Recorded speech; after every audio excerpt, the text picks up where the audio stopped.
Abdul Aziz atau yang dikenal dengan Imam Samudra adalah seorang yang jenius sejak kecil. Ia bisa menentukan arah hidupnya bahkan sejak masih menginjak sekolah dasar. Ia mengenal kata jihad sejak masa SMP karena membaca sebuah buku yang entah bagaimana buku itu berada di sekolahnya. Dan dengan pemikiran yang tanggung itulah ia terjebak dalam aksi-aksi ekstrim yang melenceng. Dia juga adalah satu-satunya dari kelompoknya yang sempat menulis buku dengan diksi yang tidak kalah hebatnya. Lalu, bagaimana seseorang bisa berubah dari seorang pahlawan di mata beberapa orang menjadi sosok yang dikenal sebagai simbol terorisme di dunia? Apa yang sebenarnya terjadi dalam pemikirannya dan bagaimana ia melihat dunia? Dalam video kali ini, kami akan menyelam lebih dalam tentang labirin dan kelamnya pemikiran Imam Samudra.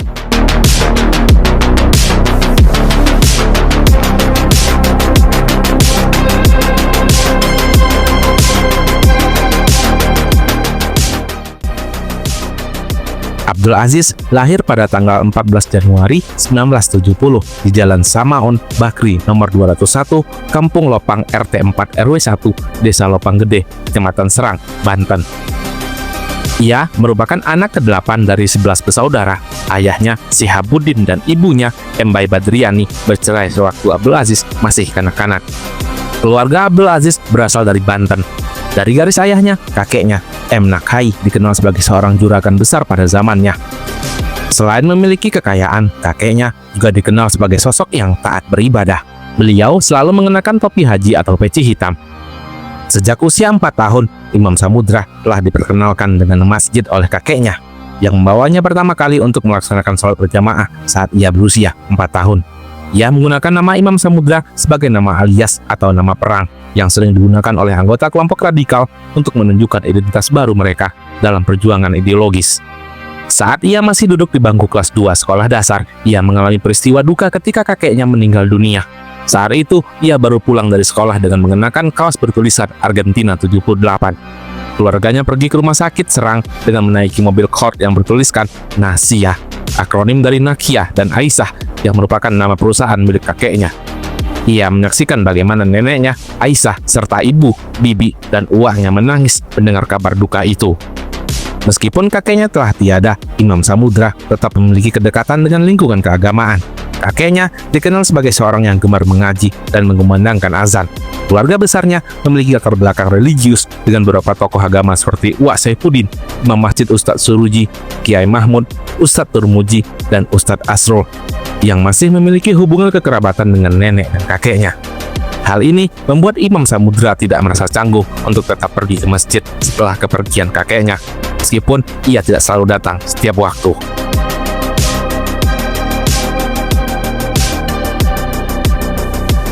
Selain dari garis ayahnya yang kuat dalam agama dan perdagangan, Imam Samudra juga memiliki keturunan dari seorang mustahid besar di Banten dari garis ibunya. Ia adalah cicit ketiga dari Ki Washid, seorang ulama sekaligus pejuang yang memimpin perlawanan masyarakat Muslim Banten melawan penjajah Belanda. Pada tanggal 9 Juli 1888, terjadi peristiwa bersejarah yang dikenal sebagai Geger Cilegon. Perlawanan jihad fisabilillah ini dipimpin langsung oleh Ki Washid. Namun, dalam beberapa waktu kemudian, ia ditangkap oleh Belanda akibat adanya pengkhianatan dari kalangan dalam sendiri. Perjuangan Ki Washid meninggalkan jejak besar dalam sejarah Banten. Sebagai bentuk penghormatan atas perjuangannya, sebuah monumen jihad Ki Washid diabadikan dalam bentuk patung lelaki berjubah lengkap dengan senjata di tengah kota Serang, yang kini menjadi ibu kota Provinsi Banten. Sejarawan mungkin menyebutnya sebagai pahlawan nasional, tapi bagi Imam Samudra, ia lebih dari itu. Ia adalah seorang ulama mujtahid fisabilillah.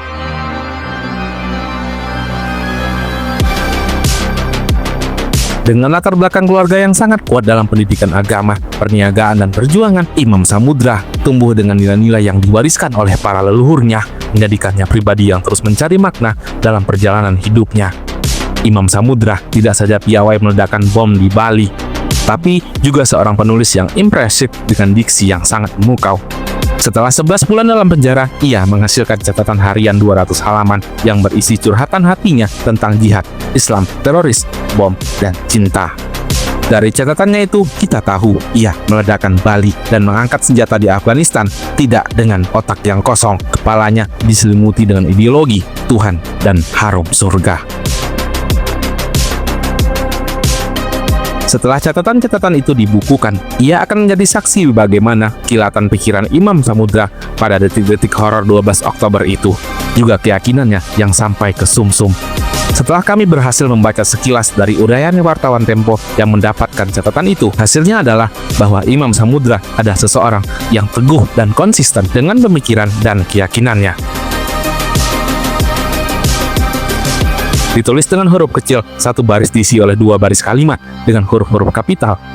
Imam Samudra menorehkan memoarnya yang disebut biografi setengah hati. Di sana, ia menceritakan bagaimana hari-hari masa kecilnya dilewatkan di sekolah yang sekuler, sekolah agama yang tidak terlalu ketat dengan meja-meja yang sudah dimakan oleh rayap.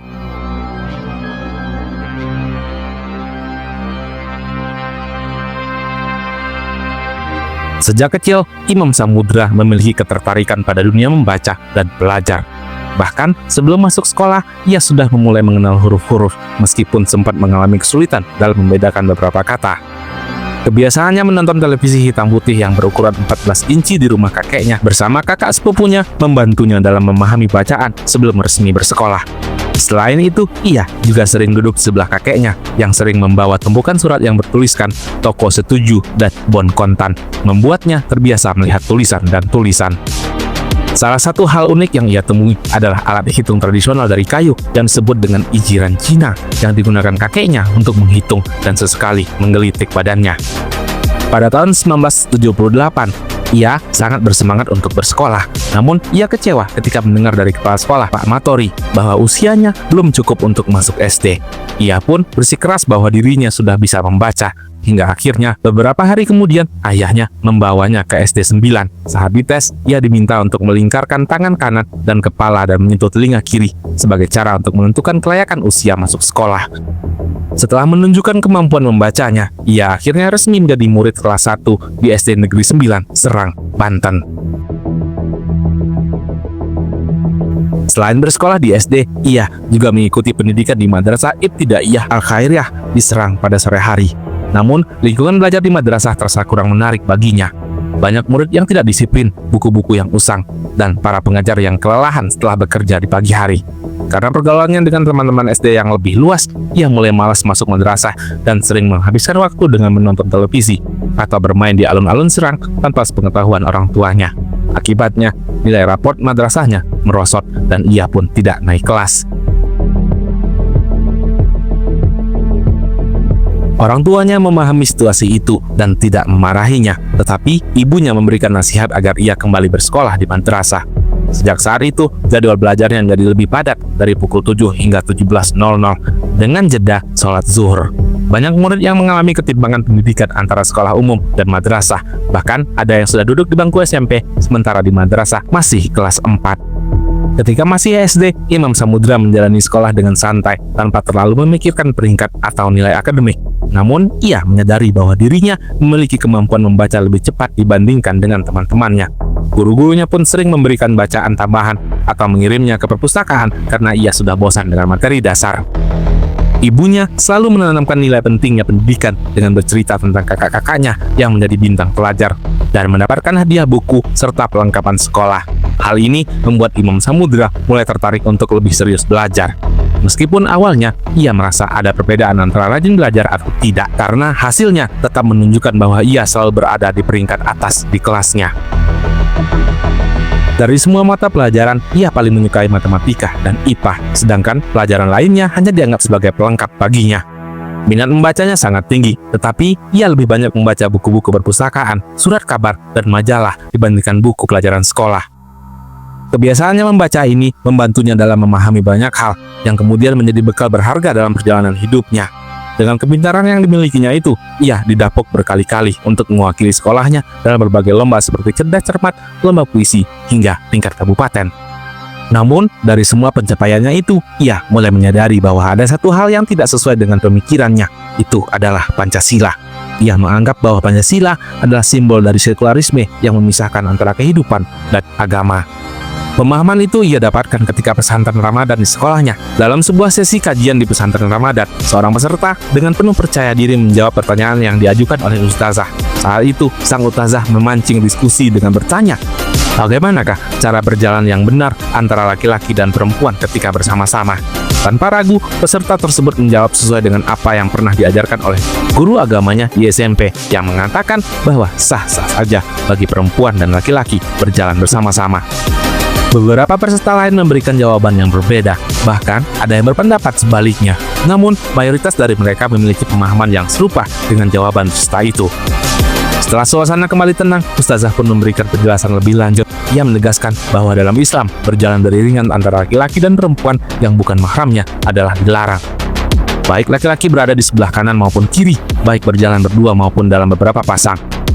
Penjelasan Ustazah itu semakin diperkuat dengan dalil dari Al-Quran dan hadis yang menjadi dasar hukum dalam Islam. Momen itu menjadi pengalaman berharga baginya, mengajarkannya untuk lebih memahami aturan dalam pergaulan sesuai dengan ajaran agama. Pengalaman pada pekan itu menjadi titik balik dalam hidupnya. Ia merasakan bahwa momen itu dipenuhi hidayah dan rahmat, membuka matanya terhadap keindahan, kehebatan, dan kesempurnaan Islam. Sebelumnya, ia hanya memahami Islam sebatas ritual semata. Namun, di pekan itu, pemahamannya berubah dengan total. Ia menyadari bahwa Islam adalah satu-satunya jalan menuju kemuliaan hidup, baik di dunia maupun di akhirat. Dari sana, ia mulai memahami makna hidup dan ibadah, merasakan kekhusyukan yang belum pernah ia alami sebelumnya. Pekan Ramadan itu tidak hanya mengajarkannya tentang ajaran Islam, tetapi juga menyadarkannya akan masa lalu yang penuh dengan ketidaktahuan. Sejak saat itu, ia mulai menapaki jalan yang lebih bermakna dalam keimanan dan pengabdiannya kepada Allah. Dan sejak saat itu jugalah, ia tidak lagi menjalani sekolahnya dengan sepenuh hati. Ia menganggap bahwa sekolah itu adalah warisan Belanda dengan budaya sekulernya. Ia bahkan menulis dalam bukunya bahwa dia tidak ingin membiarkan masa remajanya terbakar begitu saja oleh gelombang sekularisme dan materialisme bin Pancasila. Namun, dalam sudut pandang yang berbeda, ia juga tidak mampu untuk keluar dari sana pada saat itu. Meskipun ia sudah merencanakan untuk pindah ke pesantren saja. Namun, orang tuanya tidak setuju dan ia pun terpaksa untuk melanjutkan sekolahnya sampai akhir.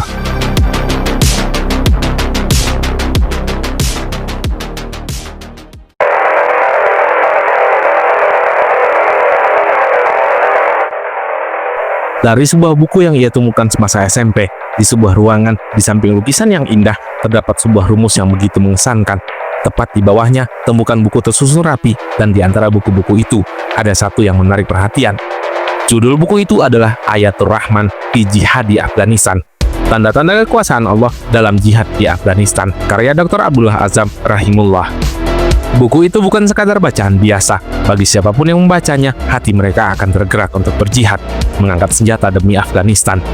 Namun, saat itu, Imam Samudra masih belum cukup umur dan ilmu untuk mencerna buku itu. Usianya baru 16 tahun, ia hanya bisa membayangkan, menghayati, dan melamun tentang apa yang ditulis di dalamnya. Buku itu pun dibacanya lebih dari sekali, dan setiap selesai membacanya, ia selalu berdoa agar Allah membawanya ke Afghanistan, negeri para syuhada, negeri para penghuni surga. Begitu dalam keinginannya, hingga di pintu dalam kamar belajarnya, ia menggambar peta Afghanistan. Bentuknya menyerupai peta Kalimantan, dan hingga tahun 1995 saat ia menikah, gambar itu masih tertempel di sana. Sejak mengenal buku itu, doanya tidak pernah berhenti. Ia memohon agar Allah menggabungkannya dengan para mujahidin dan menjadikannya salah seorang syuhada. Untuk memperkuat keyakinannya, ia memutuskan untuk berhenti menonton televisi dan mendengarkan musik. Sejak saat itu, ia menjadi lebih tertutup, menemukan kenyamanan dalam kesunyian, dan teman setianya hanya Al-Quran dan buku-buku agama. Setelah membaca buku itu, ia mulai merasakan kegelisahan dalam hatinya. Berbagai peristiwa yang terjadi di dunia Islam saat itu membangkitkan semangatnya untuk mencari makna hidup yang lebih dalam. Ia ingin memahami Islam bukan hanya sebagai ajaran ritual, tetapi sebagai pedoman hidup yang sesungguhnya. Keinginan itu semakin kuat, sehingga ia ingin bertolak ke Afghanistan untuk berjihad. Meskipun saat itu, ia sedang mengalami keterbatasan finansial. Namun, doa itu sepertinya benar-benar terwujud. 3 tahun kemudian, setelah lulus dari Madrasah Aliyah Negeri Cikulur, Serang, pada tahun 1990, doanya untuk memperdalam pemahaman Islam semakin terbuka jalannya. Di Masjid Al-Furqon, Dewan Dakwah Islamiyah Indonesia, Jakarta, ia menghadiri sebuah kajian yang membekas dalam hatinya. Di sana, ia bertemu dengan seseorang yang memperkenalkannya pada wacana perjuangan dan pengabdian dalam Islam. Orang itu adalah Fatih alias Jabir. Adalah orang yang terlibat dalam kasus bom Andapani di Bandung pada tahun 2001. Percakapan mereka berkembang, membahas tentang buku-buku yang telah ia baca dan bagaimana Islam mengajarkan makna hidup yang lebih luas. Dalam suasana itu, ia mendapatkan kesempatan untuk berperang ke Afghanistan, dan tawaran itu menggugahnya, membuatnya semakin yakin bahwa perjalanan ini bukan sekadar keinginan, tetapi juga bagian dari panggilan hatinya. Segera setelah pertemuan tersebut, ia pulang ke rumah untuk mencari cara agar bisa mewujudkan impian itu. Berkat tabungan dari hasil menulis artikel di Panji Masyarakat, serta dukungan dari ibundanya yang berjualan jilbab dan busana muslimah, ia akhirnya bisa mengumpulkan dana yang dibutuhkan. Dengan penuh tekad dan doa, ia bersiap untuk melangkah ke fase baru dalam hidupnya, mencari ilmu, pengalaman, dan pengabdian yang lebih besar.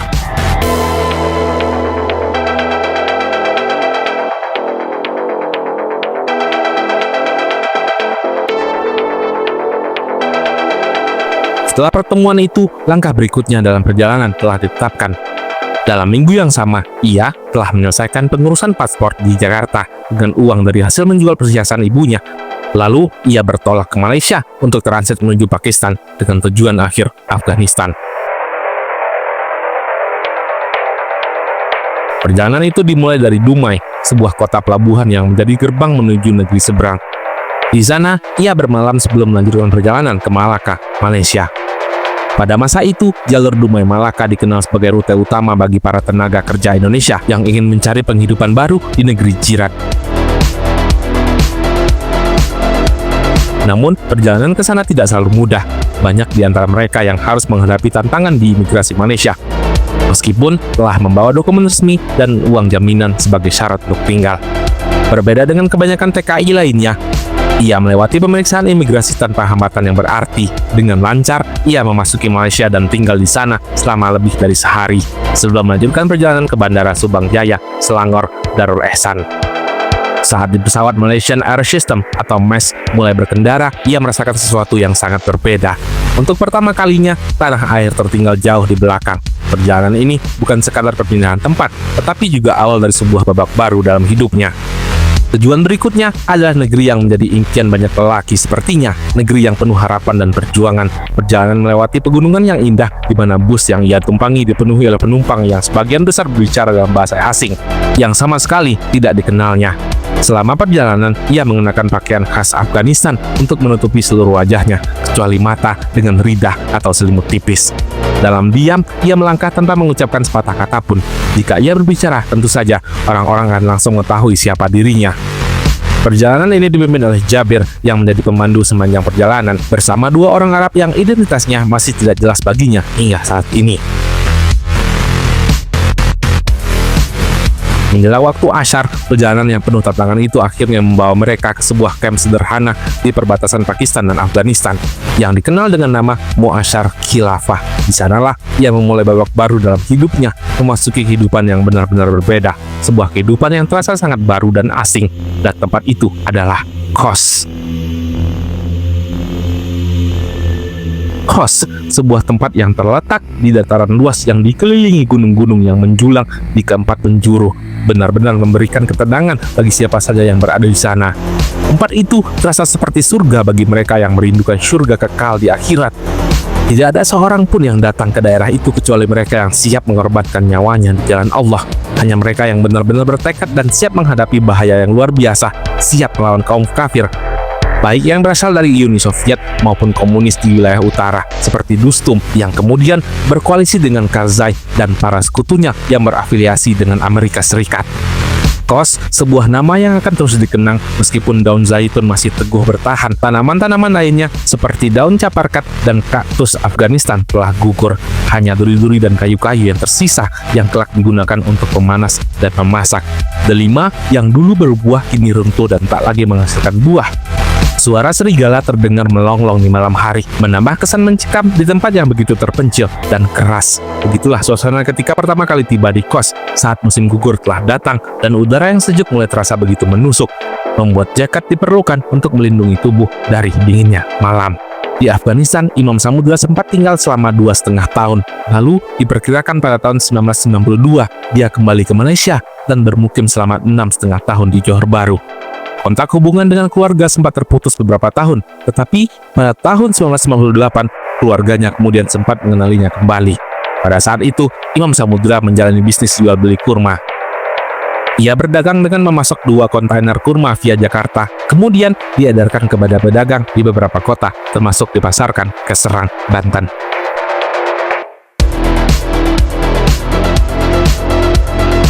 Selama di Malaysia maupun di Afghanistan, Samudra belajar mengenai jihad dan menggunakan senjata api, merangkai bom, serta menggunakan ranjau. Di Malaysia, dia menjalani kehidupan normal dengan berdagang baju dan usaha yang kecil. Dia juga mengikuti pengajian dan selalu mencari informasi dari internet, terutama informasi soal jihad dan juga berita soal ketidakadilan. Dia juga bertukar informasi dengan orang-orang melalui internet yang disebut sebagai pemimpinnya. Dia ingin berjihad ke Indonesia dengan cara dia sendiri, dan itu dibuktikannya dengan kembali ke Indonesia pada tahun 2000 dan berniat meledakkan bom di Indonesia dengan cara yang sudah diajarkan oleh Dr. Azhari dan Nurdin M. Top padanya. Untuk melaksanakan niatnya di Indonesia, dia melakukan pengamatan selama 1 bulan. Observasi dilakukan di Jakarta dan Batam. Bahkan, untuk lebih memuluskan aksinya, pada akhir tahun 2000, dia tinggal dan menetap di Batam.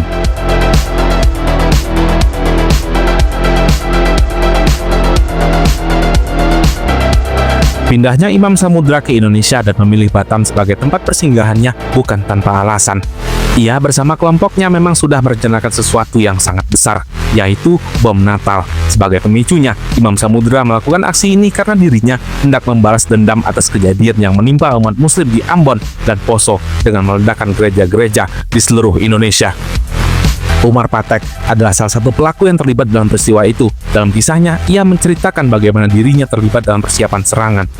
Sebelumnya, ia mendapat tawaran dari Dul Matin, seorang rekannya, untuk pergi ke Jakarta. Dul Matin mengajaknya bekerja sama dalam rangkaian perencanaan serangan yang melibatkan banyak orang. Setibanya di Jakarta, Umar bertemu dengan beberapa tokoh penting dalam jaringan itu, termasuk Imam Samudra dan Mukhlas. Mereka semua memiliki satu tujuan yang salah, merancang serangan yang akan menimbulkan korban jiwa di banyak tempat. Umar Patek mengingat bagaimana Dul Matin yang memiliki pengalaman merakit bom setelah belajar di Afghanistan, mengajarkan cara merakit peledak yang akan digunakan dalam serangan. Semua yang pernah ke Afghanistan pasti bisa meramu peledak, katanya. Pada sore 24 Desember 2000, Dul Matin dan Umar memulai perjalanan menuju beberapa gereja yang telah menjadi sasaran. Mereka mengatur jam peledak bom dengan menggunakan jam alarm yang sederhana, yang mereka percayakan untuk menghancurkan tempat-tempat ibadah pada malam Natal. Namun, meskipun mereka berhasil merencanakan dengan melaksanakan serangan, dampak dari peristiwa itu sangat besar, tidak hanya bagi korban, tetapi juga bagi mereka sendiri. Umar Patek juga menambahkan bahwa sebelum menjalankan semua rencana itu, mereka mengadakan rapat, dan rapat itu dihadiri juga oleh Husaib, Dul Matin, dan Musa alias Zulkifli Marzuki, dan juga Hanbali, dan semua itu dipimpin dan diputuskan oleh seorang Imam Samudra.